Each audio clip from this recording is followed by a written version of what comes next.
우리의 삶은, 이 세상은 문제투성입니다. 그래서 우리는 이 문제를 극복하기 위해서 인류는 끊임없는 노력을 합니다. 우리가 사는 세상은 매일 사건, 사고들이 끊임없이 일어납니다. 문제들 안으로 우리가 깊이 들어가 보면 그 안에 우리는 다양한 형태의 죄가 숨어 있다는 걸 발견합니다. 여러분, 우리는 중력의 법칙과 같이 죄의 중력이 있습니다.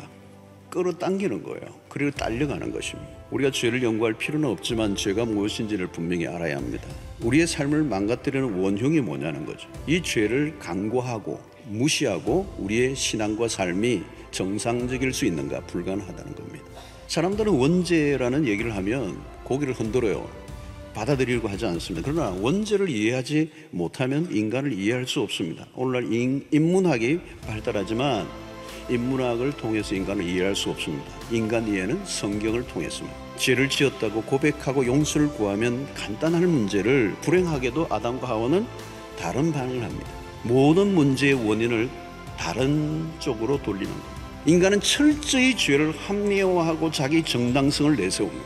가능한 자기 자신은 빠져나가고자 하는 거죠. 나는 어쩔 수 없었다고 얘기합니다. 그러나 여러분, 자신의 행동에 대한 책임은 자신이 져야 된다는 겁니다. 아무리 다른 사람이 부추겼다 해도 죄는 내가 지은 것입니다. 내가 받아들인 것입니다. 판단할 수 있는 능력을 주시고 자유의지를 주시고 악을 선택할 수 있느냐 선을 선택할 수 있는 자유가 본인에게 있는 거예요. 하나님으로부터 자유를 부여받았습니다. 그럼에도 인간이 죄에 대한 책임을 지지 않으려고 한다면, 만약에 내가 책임을 안 진다면 그건 내가 짐승이 되겠다는 선택보다 죄를 죄로 인식하지 못하면 더 큰 문제가 생겨요. 여러분, 인간은 그냥 죄를 짓지 않습니다. 죄를 합리화하고 죄를 정당화하면 어떻게 되죠?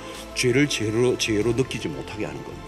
그건 누가요? 자기 자신 스스로에게 정당화시킵니다. 더 이상 속일 수 없고 피할 수 없을 때까지 우기다가 갈 때까지 가다가 무너지는 인생이다. 여러분, 우리는 책임 전가하는 것을 멈춰야 합니다. 나를 정당하고 합리화하려고 하는 것들을 멈춰야 합니다. 그것은 자기를 속이는 것이고 하나님을 속이는 것입니다. 여러분, 가장 중요한 것은 죄를 짓지 않느냐가 아니에요. 우리는 그럴 수 없어요. 우리는 끝도 없이 죄를 짓고 삽니다. 중요한 것은 죄에 대한 인식과 죄에 대한 우리의 태도예요. 하나님 앞에서 우리 모두는 심판의 대상입니다. 죄의 문제로 비껴갈 수 있는 사람은 없습니다. 예수 그리스도의 십자가의 죽으심이 누구 때문입니까? 바로 내 죄 때문입니다. 예수 그리스도가 십자가에 죽으셔야 할 만큼 내가 큰 죄인이라는 것을 인정하는 이 자체가 구원에 이르게 하는 것입니다. 여러분, 하나님 앞에서는 사실은요, 큰 죄 작은 죄가 없습니다. 어떤 죄도 그 죄는 구원에 이르게 할 수 없습니다.